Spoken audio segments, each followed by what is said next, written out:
The morning sun streamed through the tall windows of the Riverside Community Arts Center as 15-year-old Sophie made her way through the entrance. Her white cane tapped gently against the polished marble floor, creating a soft rhythm that echoed through the empty hallway.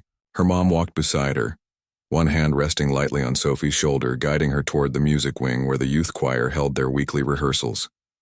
Sophie had been waiting for this day for months. Music wasn't just a hobby for her. It was everything. It was how she experienced the world, how she expressed herself, how she felt alive. She'd been blind since birth, but that had never stopped her from falling in love with sound. While other kids her age were scrolling through their phones or watching videos, Sophie spent hours at the old upright piano in their living room, teaching herself to play by ear. She would listen to a song once, maybe twice, and then her fingers would find their way across the keys, recreating melodies that seemed to flow straight from her heart. Her mom would often stand in the doorway, tears rolling down her cheeks, amazed at what her daughter could do without ever seeing a single note on a page. Sophie didn't need sheet music. She felt the music in her bones, in her soul. As they approached the rehearsal hall, Sophie could hear voices inside. Young people laughing, chatting, warming up their vocals with scales and exercises. Her heart raced with excitement. She'd always sung alone in her room, but the idea of being part of something bigger, of blending her voice with others and maybe even getting a chance to play piano for the group, made her feel like she was about to step into a dream. Her mom pushed open the heavy wooden door, and the conversation inside came to an abrupt halt. Sophie felt the weight of dozens of eyes turning toward her. She was used to this. People always stared when they saw her cane, some out of curiosity, some out of pity, and some just because they didn't know how to react. "Good morning," her mom said cheerfully, trying to break the awkward silence. "This is my daughter Sophie.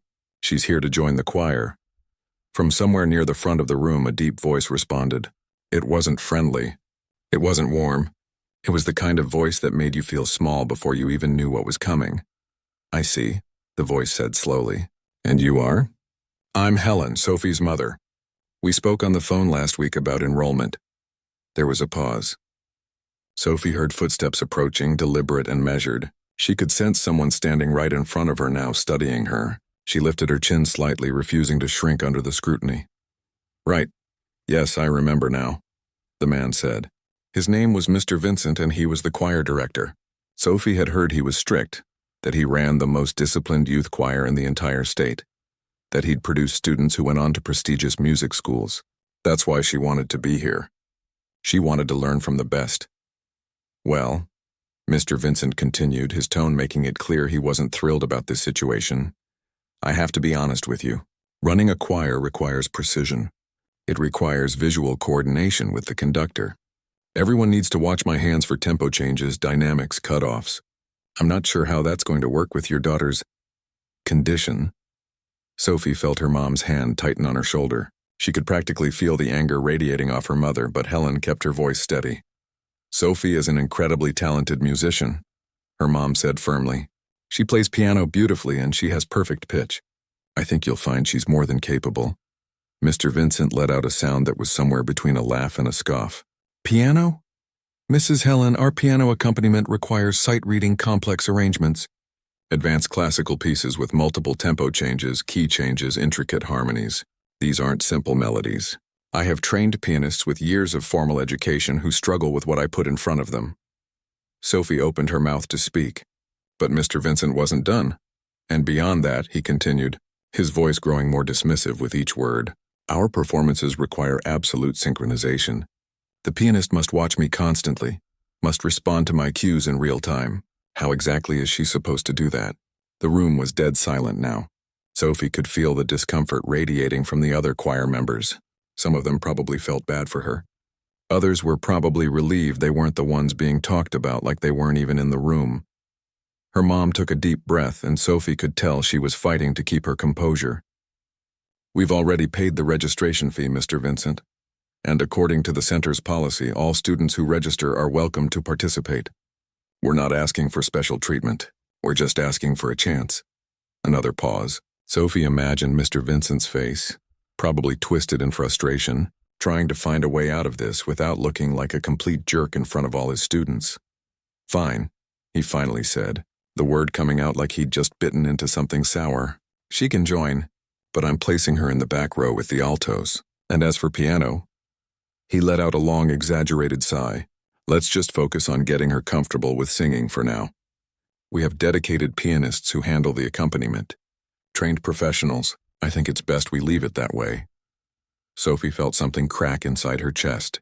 Not break completely, but crack, like the first thin line that appears in glass before it shatters. She'd come here with such hope, such excitement, and in less than 5 minutes this man had made her feel worthless. Sophie can start today, her mom said, her voice tight. What time should I pick her up? Rehearsal ends at 4:30, Mr. Vincent replied, already turning away, clearly done with the conversation. Sophie, you can take a seat in the back row. 3rd row from the rear, middle section. Someone will show you. A gentle hand touched Sophie's arm. Hi, I'm Rachel, a soft voice said. She sounded young, maybe 16 or 17. Come on, I'll help you find a spot. Sophie's mom squeezed her shoulder one more time. You okay, sweetheart? She whispered. Sophie nodded, not trusting her voice. Her mom kissed the top of her head and left, her footsteps fading down the hallway. Rachel guided Sophie to a chair in the back row, far from the beautiful grand piano that Sophie had heard about, the one she'd been dreaming of playing. She could hear it from where she sat, could sense its presence in the room like a beacon she wasn't allowed to approach. Don't worry about Mr. Vincent, Rachel whispered as she sat down beside her. He's like this with everyone at first. Super intense, but you'll get used to it. Sophie wanted to believe her, but something told her this wasn't just Mr. Vincent being intense. This was something else. This was him deciding she wasn't worth his time before she'd even had a chance to prove herself. The rehearsal began, and Mr. Vincent launched into a warm-up exercise. Sophie joined in, her voice blending with the others, but her mind was elsewhere. She was thinking about the piano sitting at the front of the room. She was thinking about all the hours she'd spent practicing at home, imagining this moment. She was thinking about how badly she wanted to show everyone what she could do. But most of all, she was thinking about the way Mr. Vincent had spoken to her. Not like she was a person with potential, not like she was someone who deserved a chance, but like she was a problem he'd been forced to accept. As the rehearsal went on, Sophie sang quietly from the back row, feeling more invisible with each passing minute. Mr. Vincent called on different students by name, complimented their tone, corrected their pitch. He never once acknowledged Sophie. It was as if she truly wasn't there. When 4:30 finally came and her mom arrived to pick her up, Sophie gathered her things quickly.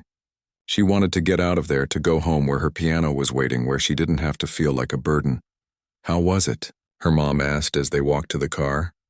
Sophie forced a smile. It was fine, but it wasn't fine. It was the beginning of something that would either break her completely or forge her into something stronger than she'd ever imagined. She just didn't know which one yet. The next few weeks were harder than Sophie could have ever imagined. Every Tuesday and Thursday afternoon, her mom would drop her off at the community center, and every time Sophie felt that same knot of anxiety in her stomach. She told herself it would get better, that Mr. Vincent would warm up to her eventually, that she'd find her place in the choir. But if anything, things got worse. Mr. Vincent seemed to go out of his way to ignore her. While he gave detailed feedback to other students, praising their improvements or gently correcting their mistakes, Sophie remained invisible in the back row. When she raised her hand to ask a question about breathing technique, he looked right past her and called on someone else. When she tried to join in on a particularly challenging harmony, he stopped the entire rehearsal. Altos in the back, he said sharply, not even using her name. You're dragging the tempo. Just follow everyone else's lead. Don't try to improvise. Sophie felt her face burn red. She hadn't been improvising.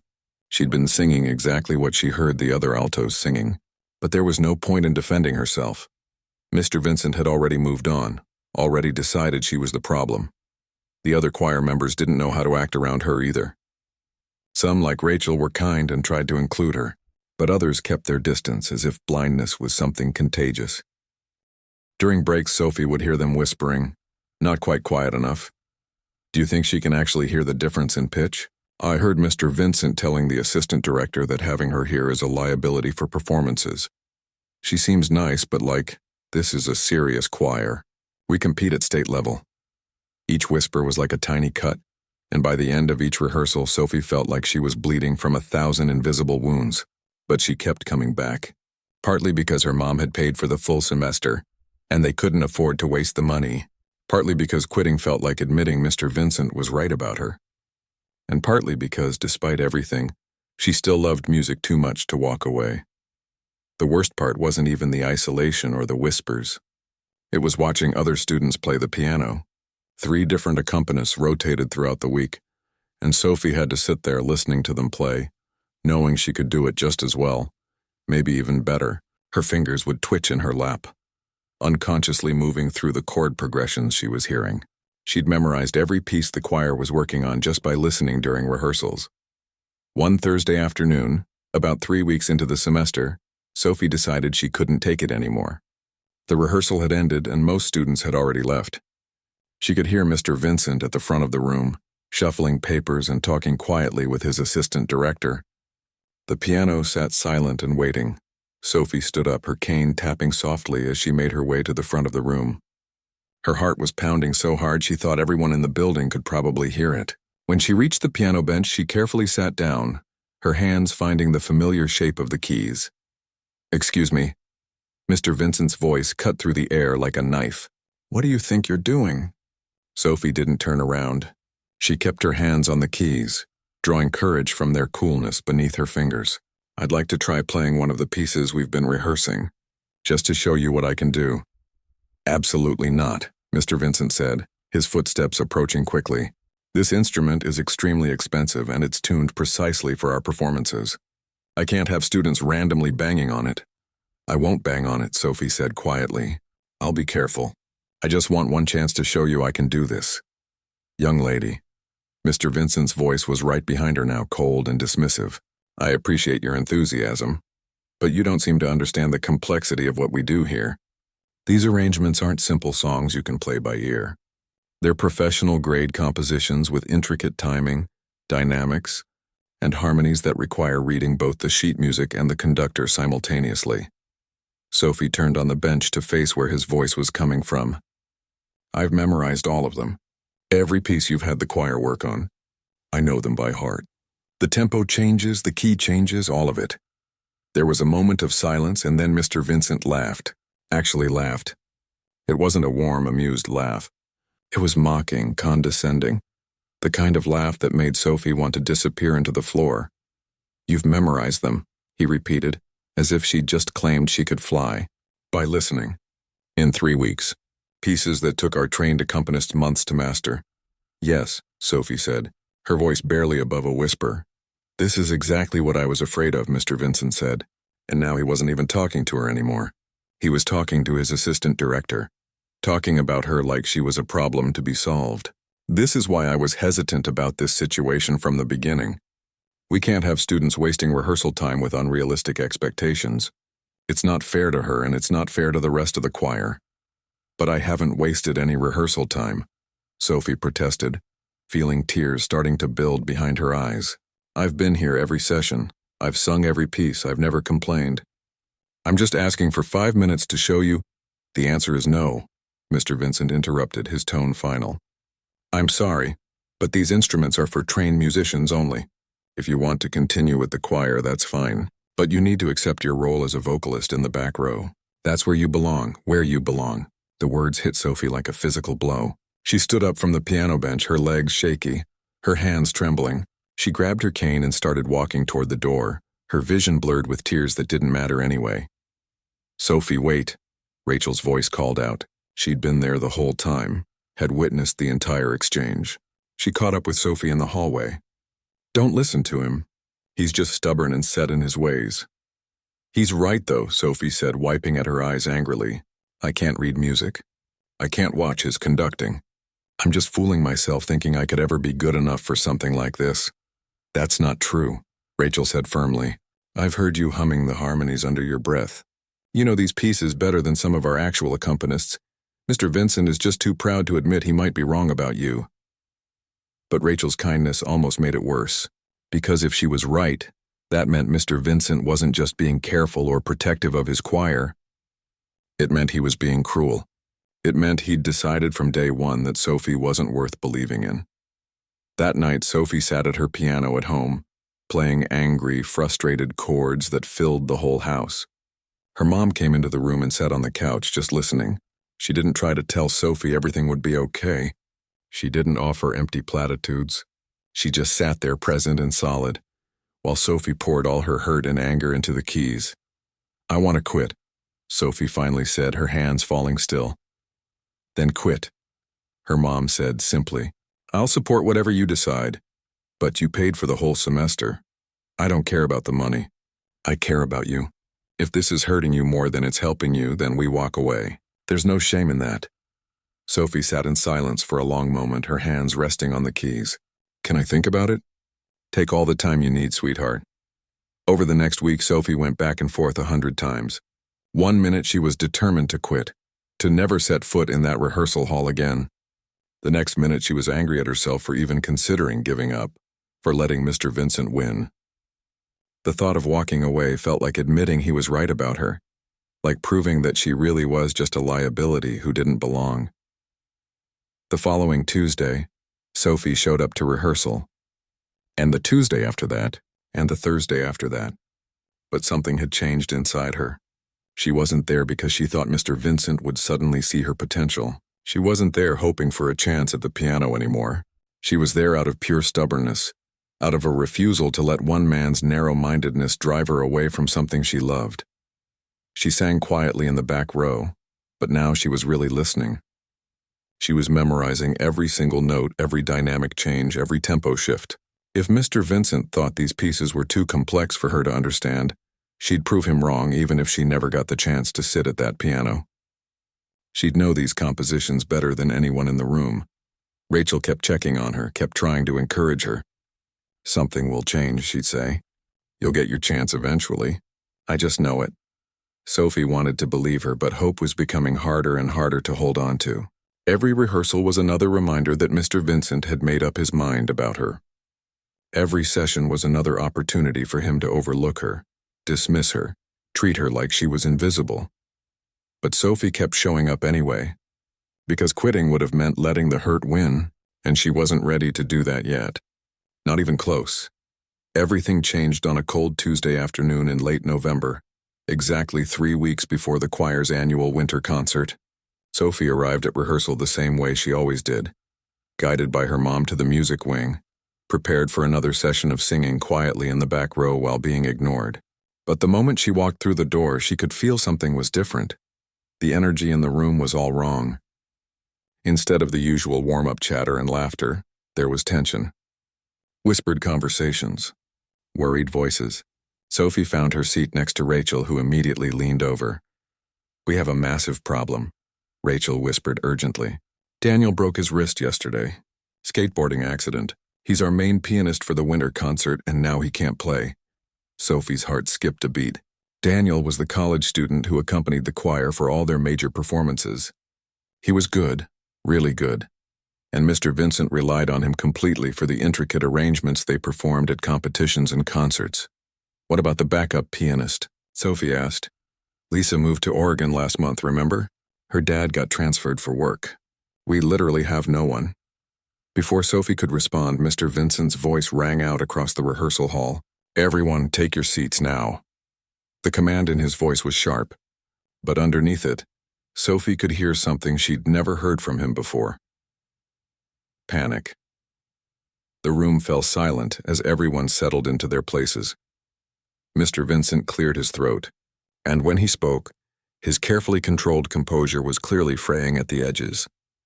"As most of you have heard by now, Daniel had an accident and will be unable to perform at our winter concert. This is obviously a significant setback, but I want to assure you that we will find a solution." His voice didn't sound assured at all. It sounded desperate. "I've spent the morning making calls to every qualified pianist I know in the area. Unfortunately, with the holidays approaching, everyone is either already committed to other performances or unavailable. But I'm continuing to reach out, and I'm confident we'll find someone before concert night." A hand went up in the front row. It was Michael, one of the tenors. "Mr. Vincent, what if we can't find anyone? Would we perform without accompaniment?" The silence that followed was heavy. Sophie knew what that silence meant. The winter concert was the choir's biggest event of the year. Important people came: music school recruiters, local media, potential donors. Performing without piano accompaniment would be humiliating for Mr. Vincent, a stain on his reputation as a director who ran a top-tier program. "That won't be necessary," Mr. Vincent said stiffly. "We will find someone." But as the rehearsal went on, it was obvious his confidence was false. He was distracted, checking his phone constantly, stepping out twice to make more calls. The choir ran through their pieces with the assistant director leading, but the absence of piano made everything feel hollow and incomplete. They'd rehearsed with accompaniment for months. Performing without it would completely change the sound of everything they'd worked on. During the break, Sophie overheard Mr. Vincent on the phone in the hallway. His voice carried through the open door. "I understand you're busy, but surely you could make an exception." "Yes, I know the fee is negotiable. Please, this is our winter showcase. Fine. Thank you anyway." The frustration in his voice was palpable. Sophie stood near the door, her mind racing. This was the opportunity she'd been waiting for, the chance she'd been denied over and over again. But asking now felt impossible. After everything Mr. Vincent had said to her, every dismissal and every mocking comment, how could she possibly offer to help? Rachel appeared beside her, reading her thoughts. "You should tell him you can do it." "He'll never say yes," Sophie whispered back. "Maybe. But what if you don't ask and the choir has to perform without piano? You'll always wonder if you could have helped." Sophie's hands were shaking. Everything in her wanted to walk away, to let Mr. Vincent figure this out on his own. He'd made it clear she wasn't good enough, that she didn't belong at that piano. Why should she put herself through the humiliation of asking again? But this wasn't about Mr. Vincent anymore. This was about the 30 other students in that choir who'd worked for months preparing for this concert. This was about Rachel, who'd been kind to her from day one. This was about the music itself, which didn't care about pride or hurt feelings. The rehearsal resumed, and it was painful to watch. Mr. Vincent tried to lead them through "O Holy Night," one of their feature pieces. But without the piano support, the harmonies fell apart. Students who normally sang with confidence were tentative, uncertain. The assistant director tried playing a simple chord progression on the piano, but she wasn't skilled enough to handle the complex arrangement, and eventually gave up. Mr. Vincent stopped them halfway through. "This isn't working. We'll focus on vocal exercises for the rest of today's session. I need more time to find a solution." As the choir moved into warm-up, Sophie made a decision. Her heart was pounding so hard she thought it might burst out of her chest, but she raised her hand. Mr. Vincent didn't see it. Of course he didn't. She was in the back row, and he never looked her direction anyway. "Mr. Vincent," she called out, her voice louder than she'd ever spoken in this room before. The entire choir went silent.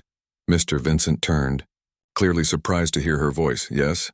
he said, his tone already defensive. Sophie stood up, gripping her cane for support. "I know you don't think I can do it, but I've memorized all the pieces we're performing. Every note, every tempo change, every dynamic. I could play for the concert." The silence that followed felt like it lasted forever. Sophie could practically feel the shock rippling through the room. Some of the choir members were probably thinking she was crazy. Others might have been impressed by her courage. She couldn't tell and didn't care. She'd said what needed to be said. Mr. Vincent let out a long, slow breath.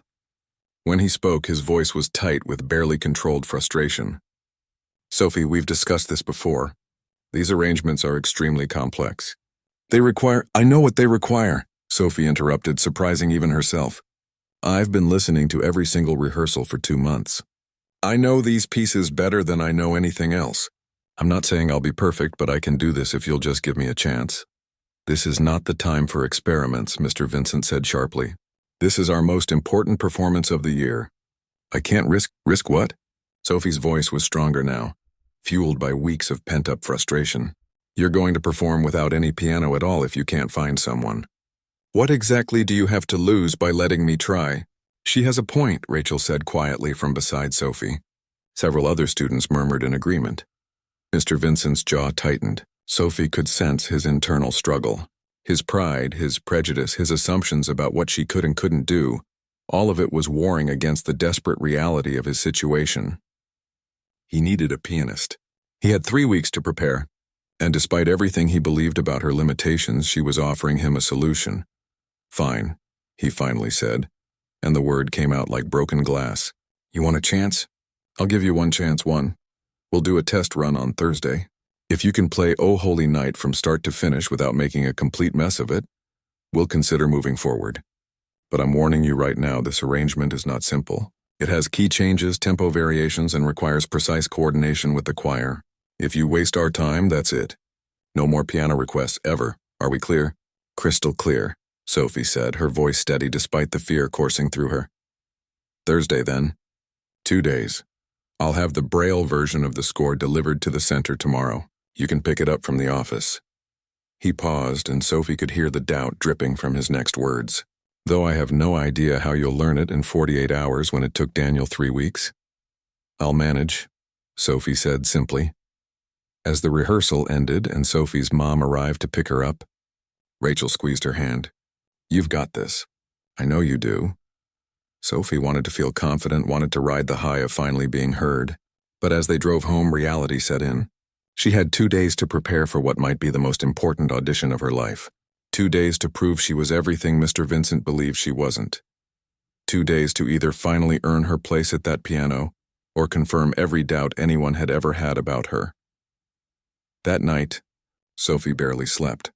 She sat at her piano at home, playing through Oh Holy Night over and over again, adding the complex arrangements she'd memorized from listening during rehearsals. Her mom brought her dinner and found it cold and untouched hours later. Sophie still at the keys, her fingers moving through chord progressions and harmonic variations. Thursday morning, Sophie's mom picked up the Braille score from the center. Sophie spent every free moment studying it, her fingers reading the dots, confirming what her ears had already told her. By Thursday afternoon, when it was time for rehearsal, Sophie had barely eaten, barely rested. She'd poured everything she had into preparing for this moment. As she walked into the rehearsal hall, cane in one hand and her mom's arm in the other, Sophie knew this was it. This was the moment that would either change everything or confirm that Mr. Vincent had been right about her all along. The rehearsal hall felt different when Sophie walked in on Thursday afternoon. The usual pre-rehearsal chatter was subdued, replaced by an electric tension that seemed to fill every corner of the room. Everyone knew what was about to happen. Word had spread fast. The blind girl from the back row was going to audition for the winter concert pianist position, and Mr. Vincent had made it clear this was a test she was expected to fail. Sophie's mom guided her to a chair near the piano. "You sure you're ready, sweetheart?" she whispered. Sophie nodded, though her hands were trembling slightly. She'd barely slept in the past 2 days, had spent every waking hour at her piano at home, preparing for this moment. Her fingers ached. Her back hurt from sitting at the bench for so long, but she knew this piece. She knew it in her bones, in her blood, in her soul. "Let's get this over with," Mr. Vincent's voice cut through the whispers. He sounded tired, like a man who'd accepted defeat but still had to go through the motions. "Sophie, the piano is directly in front of you, about 10 steps forward." Sophie stood, her cane tapping against the floor as she counted her steps. 1, 2, 3. The room was so quiet she could hear people breathing. 4, 5, 6. Someone coughed nervously. 7, 8, 9. Her cane touched the piano bench. 10. She carefully folded her cane and set it beside the bench, then sat down. The familiar shape of the keys greeted her fingers like old friends. She took a deep breath, trying to calm the storm of anxiety in her chest. This was just piano. This was just music. This was what she'd been born to do. "Before you begin," Mr. Vincent said from somewhere behind her, "I want you to understand what's expected. This arrangement has multiple tempo changes. It starts adagio, moves to andante in the second verse, builds to forte during the climax, then returns to piano for the ending. There are key modulations, complex chord progressions, and specific dynamics that must align with the choir's vocals. If you make it through without major errors, I'll consider it acceptable." Acceptable. Not good, not impressive. Just acceptable. Sophie heard the message loud and clear. He was setting the bar as low as possible, expecting her to barely clear it if she cleared it at all. "I understand," Sophie said quietly. "You have one chance," Mr. Vincent continued. "I'll be timing you. If you stumble or stop for more than 5 seconds, we'll end the audition. The winter concert is 3 weeks away, and I don't have time to waste on false hope. Sophie's mom, sitting in the back of the room, made a small sound of protest, but Sophie shook her head slightly. She didn't need defending. She needed to play. "I'm ready," she said. "Then begin." Sophie placed her fingers on the keys and closed her eyes. Not that it mattered whether they were open or closed, but it was a habit, a way of shutting out the world and sinking deeper into the music. For a moment she just sat there, feeling the weight of the keys beneath her fingertips, feeling the expectation hanging in the air like a guillotine blade. Then she began to play. The opening notes of "O Holy Night" floated through the rehearsal hall, soft and gentle like the first snowflakes of winter. But Sophie wasn't playing it the way it was written in the basic arrangement. She couldn't help herself. Years of listening to different versions, different interpretations, had taught her that music wasn't just about playing the right notes. It was about feeling them, about understanding the emotion behind them. Her left hand created a rich, rolling bass line while her right hand carried the melody with a tenderness that made the familiar hymn sound new. She added subtle jazz inflections to the chords, unexpected harmonic progressions that elevated the piece beyond its traditional roots. Her fingers moved across the keys with a fluid grace that came from thousands of hours of practice, from a lifetime of hearing music in her mind and translating it through her hands. As she moved into the second verse, she increased the tempo slightly, building energy just like Mr. Vincent had described. But she didn't do it mechanically. She did it naturally, the way a storyteller might raise their voice at the exciting part of a tale. The music swelled and grew, and Sophie leaned into it, her body swaying slightly with the rhythm. Behind her, Sophie could hear someone gasp softly. She didn't know who, didn't care.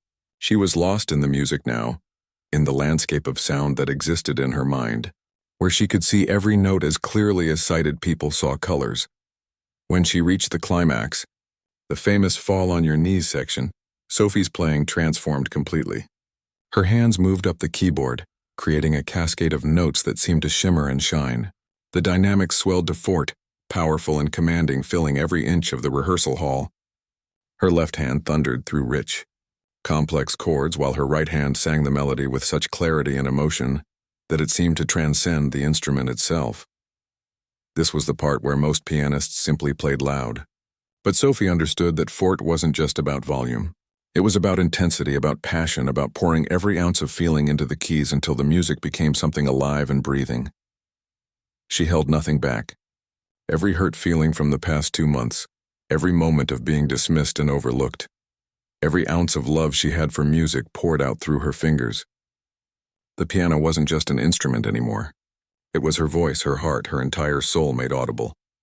As the piece began its descent back to the gentle closing, Sophie gradually pulled back the intensity, letting the music settle like a bird coming to rest. Her fingers danced through the final progression with a delicate touch that made the keys whisper rather than speak. The last chord hung in the air, sustained by the pedal, gradually fading into silence. For 3 full seconds, nobody moved. Nobody breathed. The silence was so complete that Sophie wondered if somehow everyone had left the room without her noticing. Then the sound came. Applause. Not polite, obligatory applause, but real, genuine, enthusiastic clapping. It started with a few people and quickly spread through the entire choir. Someone let out a whoop of excitement. Rachel was definitely crying. Sophie could hear her sniffling. Sophie sat frozen at the piano bench, her hands still hovering above the keys, not quite believing what was happening. "Oh my God," someone breathed. "That was incredible. Where did you learn to play like that?"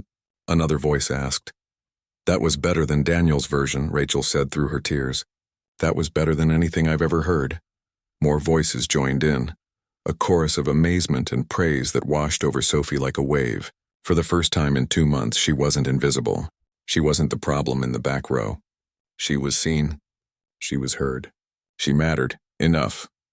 Mr. Vincent's voice cut through the celebration like a blade. The room fell silent instantly. Sophie heard his footsteps approaching the piano, slow and measured. When he spoke again, his voice was barely above a whisper, and Sophie couldn't read the emotion in it. "Where did you learn to play like that?" Sophie turned on the bench toward his voice. "I taught myself. Starting when I was 6, I'd listen to recordings and figure out how to recreate them. Music is how I experience the world, Mr. Vincent. I don't need to see the notes to understand them. I feel them. I live inside them. There was a long pause. Sophie heard Mr. Vincent take a shaky breath. "I've been teaching music for 27 years, he said slowly. "I've worked with students who went on to Juilliard, to Curtis, to the finest conservatories in the world. And what you just played?" He paused again, and when he spoke next, his voice was thick with an emotion Sophie couldn't quite identify. "That was the most beautiful interpretation of that piece I've ever heard." Sophie's throat tightened. She didn't know what to say. "I owe you an apology," Mr. Vincent continued, and now Sophie could hear it clearly. "Shame. Deep, profound shame. I judged you before you ever had a chance to show me what you could do. I let my own narrow-mindedness blind me to your gift, and that's exactly what it is. A gift. A profound, extraordinary gift. Mr. Vincent," Sophie started, but he kept talking. "You're not just going to play at the winter concert. You're going to be featured. We're going to build the entire program around showcasing what you can do." His voice grew stronger, more animated. "I want you to do a solo piece. Something that shows off your skills. And I want to work with you personally on the arrangements. I want to learn from you." Sophie felt tears building behind her eyes, but this time they weren't tears of hurt or frustration. They were something else entirely. Something like hope, like vindication, like the feeling of finally being seen for who she truly was. "There's so much I need to teach you," Mr. Vincent was saying now, his words tumbling out faster. "Technique, theory, interpretation. With proper training, with someone to guide your natural talent, you could be extraordinary. You could be one of the greats like Mr. Vincent," Sophie said again, more firmly this time. He stopped talking. "I'd like that very much." The rehearsal hall erupted in applause again, and this time Mr. Vincent didn't stop it. The 3 weeks between Sophie's audition and the winter concert passed in a blur of rehearsals, private lessons, and a complete transformation of the choir's entire program. Mr. Vincent, true to his word, restructured everything to feature Sophie not just as an accompanist, but as a true artist in her own right. He started arriving an hour early before each rehearsal to work with Sophie personally. The man who had dismissed her so cruelly just months ago now sat beside her at the piano bench, listening intently as she played, asking her questions about how she heard different harmonies, marveling at her natural understanding of musical structure. "You have perfect pitch," he told her one afternoon, shaking his head in amazement. "Do you realize how rare that is, even among trained musicians?" Sophie had shrugged. She'd always been able to identify any note she heard, had assumed everyone could do the same thing. Learning that it was special, that it was a gift, felt strange. It was just how her brain worked, how she'd always experienced sound. Mr. Vincent brought in Braille sheet music for classical pieces she'd never heard before, testing her sight-reading abilities. Sophie would run her fingers over the dots, translating them into sound in her mind, then sit at the piano and play. Sometimes she'd make mistakes, hit wrong notes, or miss timing, but she learned quickly. Mr. Vincent was patient in a way she never would have expected, never condescending or dismissive like before. "I'm teaching you everything I know," he told her during one session, "but honestly, you're teaching me just as much. The way you understand music intuitively, the way you feel it instead of just playing it. That's something I've spent my entire career trying to teach students, and you do it naturally." The other choir members had transformed too, where before they'd kept their distance, unsure how to interact with her. Now they sought her out. They asked her opinion on phrasing and dynamics. They invited her to join them during breaks. Rachel became more than just the kind girl who helped her find her seat. She became a real friend. "I knew you could do it," Rachel told her one afternoon. "From the very first day, I could see it in you. Or I guess hear it in you. I don't know the right way to say it." "I know what you mean," Sophie said with a smile. "And thank you for believing in me when nobody else did." Mr. Vincent had decided that Sophie would perform a solo medley at the concert, combining 3 Christmas classics into one seamless piece that showcased her range and creativity. He'd given her the freedom to arrange it however she wanted, to add her own interpretations and flourishes. It was a level of artistic control he'd never given any student before. "This is your moment," he told her. "I'm not going to tell you how to play it. I'm just going to give you the space to be brilliant." Sophie worked on the medley every night at home, her mom sitting on the couch and listening with tears in her eyes. She wove together Silent Night, The First Noel, and "O Come All Ye Faithful" into a tapestry of sound that moved from gentle and contemplative to joyful and triumphant.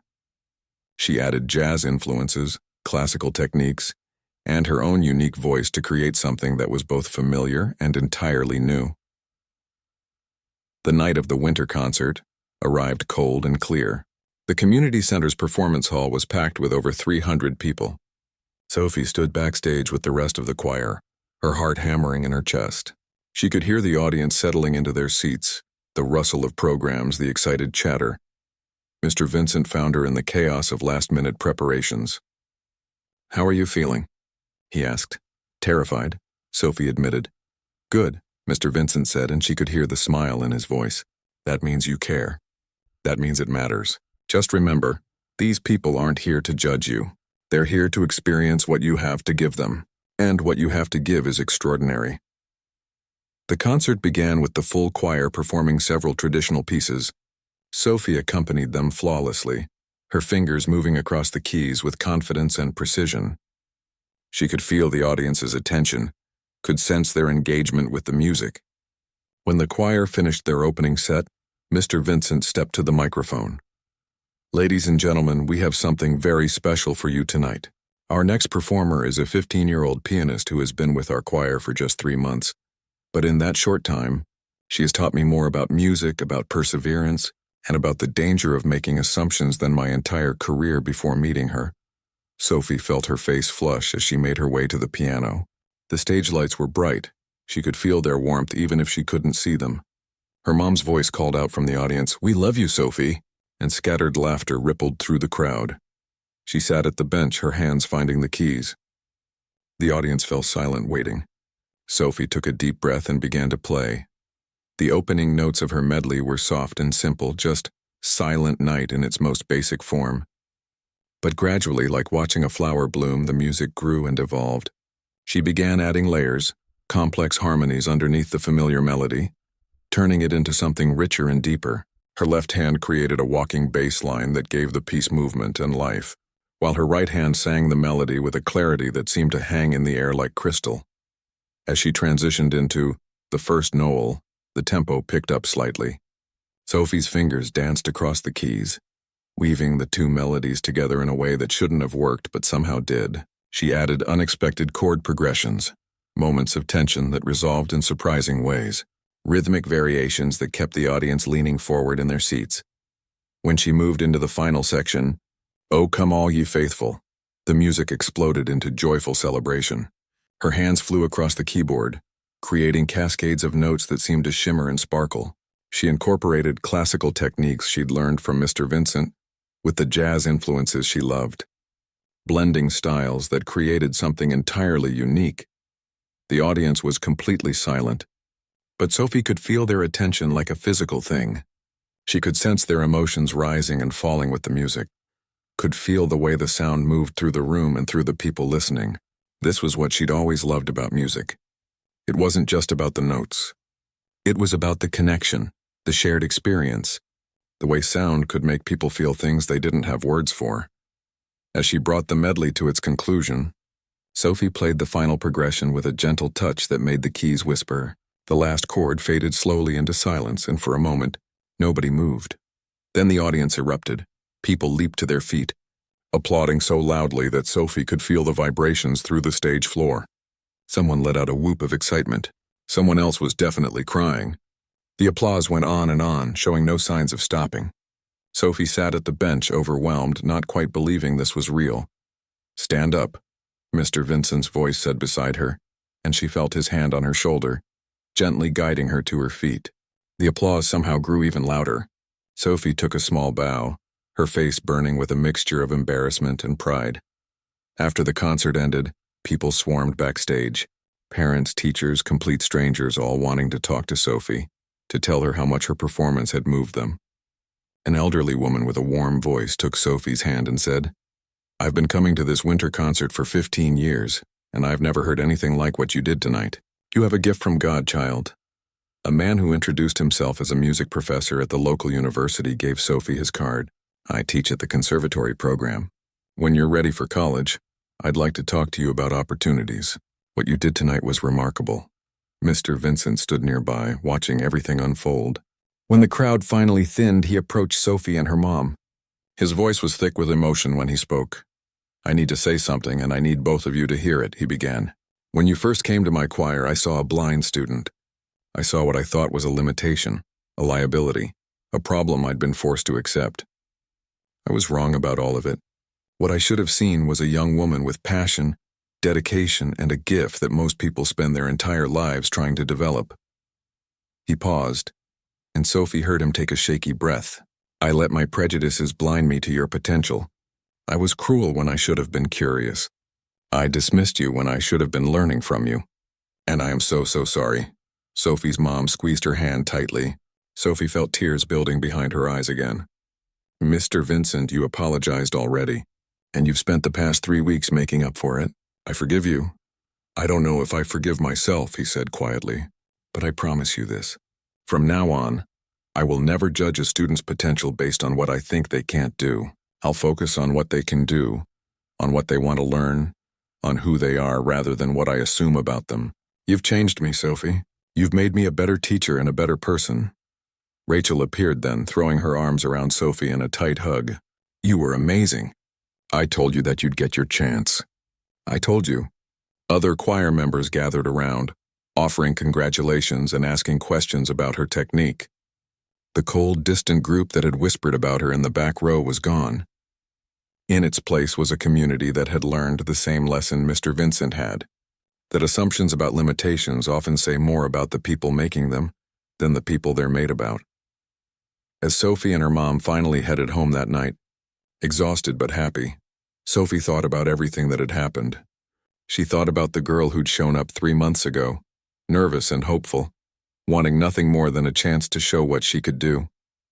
She thought about the weeks of being dismissed and overlooked, of sitting in the back row feeling invisible. She thought about the moment she'd decided to speak up, to demand the opportunity she deserved. "You proud of yourself?" her mom asked as they drove through the quiet streets. Sophie smiled. "Yeah, I think I am. You should be. You didn't just prove Mr. Vincent wrong tonight. You showed everyone in that room that talent doesn't look the way we always expect it to. That music doesn't require sight. That the only real limitations are the ones we place on ourselves." Sophie leaned her head against the car window, feeling the cool glass against her skin. Her mom was right. This wasn't just about learning to play piano or getting a chance to perform. It was about refusing to accept other people's limited vision of what she could be. It was about believing in herself even when nobody else did. It was about understanding that her blindness wasn't a weakness to overcome, but just one part of who she was, and who she was included being an extraordinary musician. Mr. Vincent called the next morning. "I've been thinking," he said without preamble. "I'd like to offer you private lessons. Free of charge. It's the least I can do after everything. And honestly, I think with proper training you could play professionally. You could do this for real." Sophie didn't hesitate. "I'd love that." Over the following month, Sophie continued to grow as a musician under Mr. Vincent's guidance. She performed at more concerts, competed in state competitions, and eventually won a full scholarship to a prestigious music conservatory. But more than any award or recognition, what mattered most was that she'd proven to herself and everyone else that the only limits that truly matter are the ones we accept in our own hearts. And Sophie had never been very good at accepting limits.